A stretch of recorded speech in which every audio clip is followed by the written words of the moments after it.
Assalamualaikum warahmatullahi wabarakatuh. Perkenalkan, nama saya Faik Muhammad Zufar dan rekan saya Muhammad Rizky Rawan. Pada video kali ini kami akan membahas tentang analisis yuridis terhadap kasus Lukas NMD.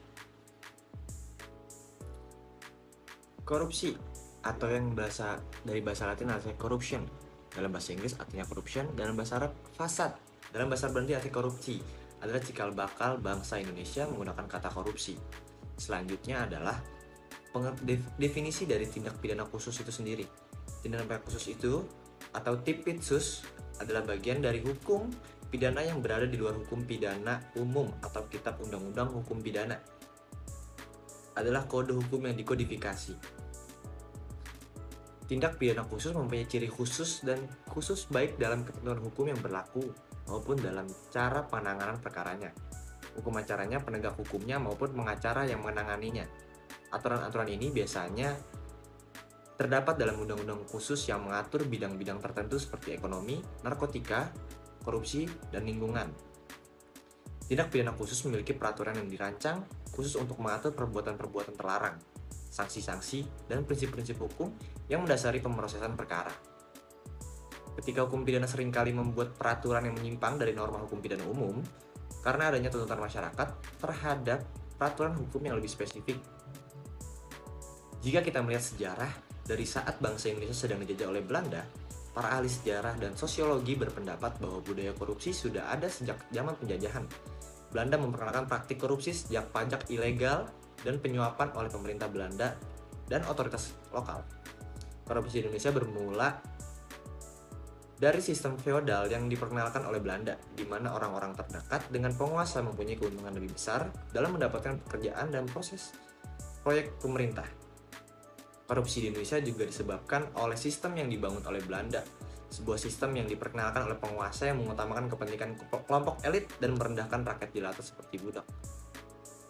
Korupsi sering muncul dalam masyarakat dengan sistem pemerintahan yang lemah dan ketidakadilan ekonomi yang tinggi. Dalam sejarah, kekuasaan yang terpusat dan tidak ada mekanisme kontrol yang efektif seringkali mengarah pada praktek korupsi. Pada era Orde Lama, yang pada saat itu dipimpin oleh Presiden Insinyur Soekarno, sudah tercatat 2 kali membentuk Badan Pemberantasan Korupsi. Namun pemerintah pada saat itu kurang maksimal dalam menjalankannya. Kemudian pada Orde Baru, korupsi mencapai puncaknya dengan Bung Hatta mengkonstatir bahwa korupsi yang terjadi di Indonesia sudah sampai pada tahap yang kebiasaan atau membudaya. Pada era reformasi, korupsi terus berkembang dengan beberapa upaya pemberantasan korupsi yang dilakukan, seperti dibentuknya Komisi Pemberantasan Korupsi atau KPK sebagai lembaga atau badan hukum yang mandiri yang bebas dari intervensi kendali manapun untuk membasmi korupsi secara kompeten, aktif, dan terus-menerus. Sejarah korupsi memberikan wawasan penting bagaimana pendidikan, ketidakadilan ekonomi, dan kapabilitas negara saling berinteraksi dan kontribusi pada tingkat korupsi dalam masyarakat. Pembelajaran dari sejarah ini dapat membantu dalam merancang kebijakan yang lebih efektif untuk mengatasi korupsi di masa kini dan di masa yang akan datang. Kasus korupsi yang menyangkut mantan gubernur Papua, Lukas NMD, telah menarik perhatian masyarakat dan media nasional. Lukas NMD telah menjadi subjek investigasi Komisi Pemberantasan Korupsi atau KPK terkait dengan dugaan suap dan gratifikasi sebesar 1 miliar serta penggelapan biaya operasional pimpinan dan pengurusan Pekan Olahraga Nasional. Lukas NMD yang menjabat sebagai Gubernur Papua sejak 2013 telah menjadi subjek investigasi KPK sejak September 2022. KPK telah menemukan beberapa aliran dana tak wajar yang dilakukan oleh Lukas NMD, termasuk penggelapan dana biaya operasional pimpinan dan pengurusan Pekan Olahraga Nasional. Selain itu, KPK juga menemukan adanya transaksi yang mencurigakan seperti setoran tunai ke rumah judi. Kasus korupsi yang menyangkut mantan Gubernur Papua Lukas NMD menciptakan kehebohan dan kontroversi di Indonesia. Proses hukum terhadap Lukas NMD menjadi sorotan publik karena melibatkan pejabat tinggi negara yang seharusnya menjadi tauladan dalam berintegritas. Kasus ini juga menyoroti masalah korupsi yang masih merajalela di berbagai lapisan pemerintah, lembaga negara, dan masyarakat secara keseluruhan. Hal yang menarik pada kasus ini adalah hal yang menarik dalam melibatkan mantan gubernur Papua ini adalah adanya aliran dana ke rumah judi atau kasino. PPATK menemukan adanya transaksi setor tunai yang tertuju ke kasino judi yang berada di Singapura senilai 560 miliar yang dilakukan dalam periode tertentu. Fakta menarik lainnya, Yang terdapat pada kasus ini adalah adanya aksi Save Gubernur yang dilakukan oleh warga Papua pada 20 September 2022 di tanah Imbi, Jayapura, Papua. Yang melatar belakangi aksi ini dikarenakan tersangka memiliki latar belakang yang sama seperti suku, organisasi keagamaan, dan lain-lainnya. Saat vonis awal pada tanggal 19 Oktober 2023, Lukas NMB dinyatakan terbukti bersalah karena melanggar pasal 12 huruf A Undang-Undang tentang Pemberantasan Tindak Pidana Korupsi, junto pasal 55 ayat 1 ke 1 KUHP, junto pasal 65 ayat 1 KUHP, dan pasal 12B Undang-Undang Pemberantasan Tindak Pidana Korupsi.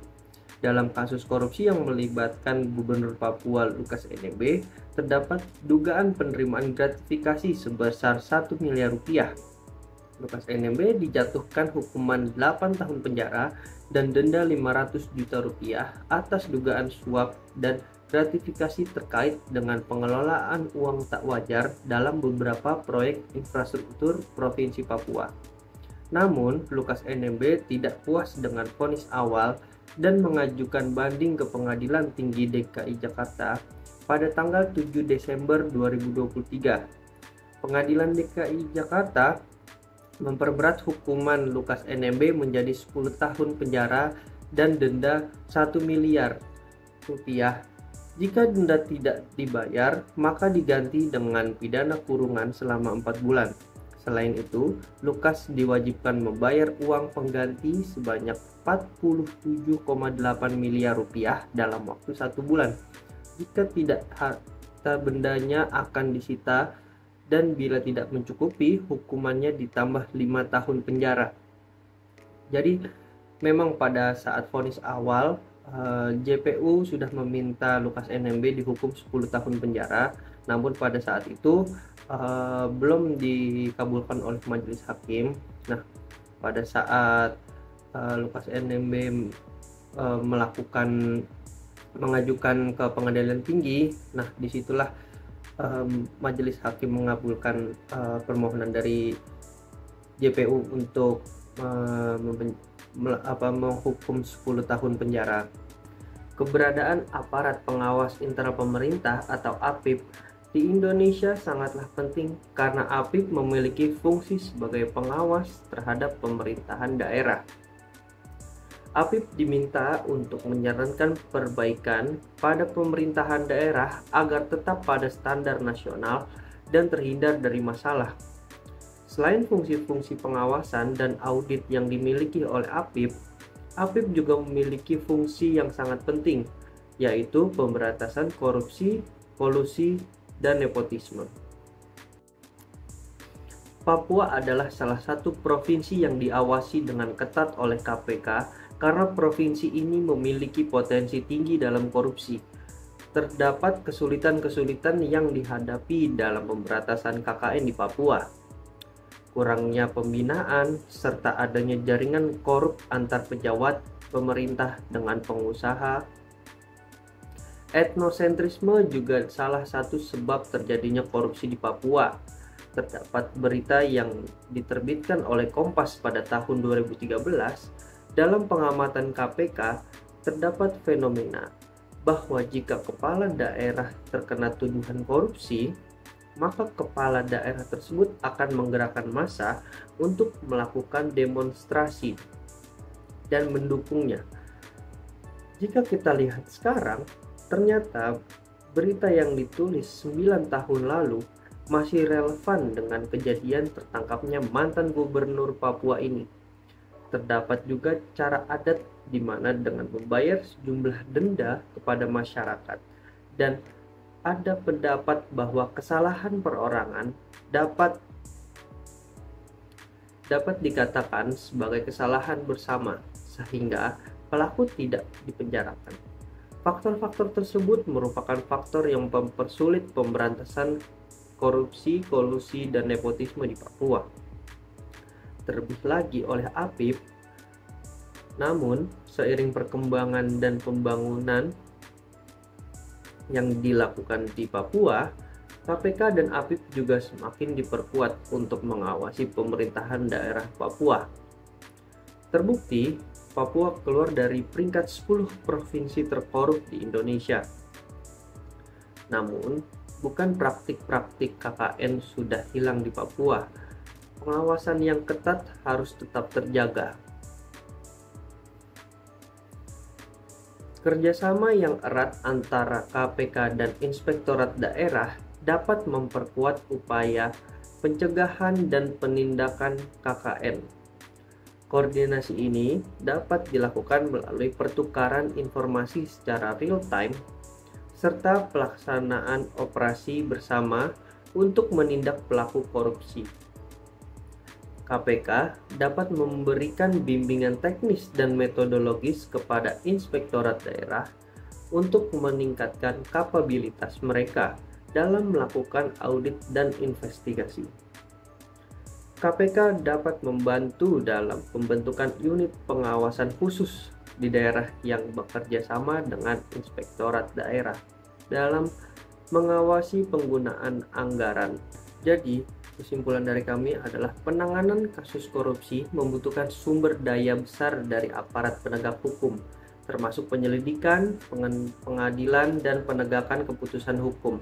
Ini berarti ada alokasi anggaran tambahan yang seharusnya bisa digunakan untuk keperluan lain yang lebih produktif. Kasus ini menegaskan komitmen lembaga penegakan hukum seperti KPK dalam memberantas korupsi, termasuk di tingkat tinggi. Ini juga memberikan pesan kuat bahwa hukum akan ditegaskan tanpa pandang bulu. Di sisi positif, kasus ini meningkatkan kesadaran masyarakat tentang bahaya korupsi dan pentingnya integritas dalam kepemimpinan publik. Hal ini dapat mendorong masyarakat untuk lebih kritis dan proaktif dalam mengawasi tindakan pejabat publik. Adanya kasus ini dapat memicu dorongan untuk reformasi birokrasi di Papua dan daerah lainnya, dengan tujuan menciptakan sistem yang lebih transparan dan akuntabel untuk mencegah korupsi di masa depan. Hukuman yang berat dan pencabutan hak politik dapat memberikan efek jera kepada pejabat lain yang mungkin berencana melakukan korupsi. Ini menciptakan lingkungan di mana tindakan korupsi dihadapi dengan konsekuensi serius, mengurangi kemungkinan terjadinya korupsi serupa. Saran yang dapat diberikan oleh kami adalah inspektorat daerah harus lebih aktif dalam melakukan pengawasan internal terhadap pengelolaan anggaran.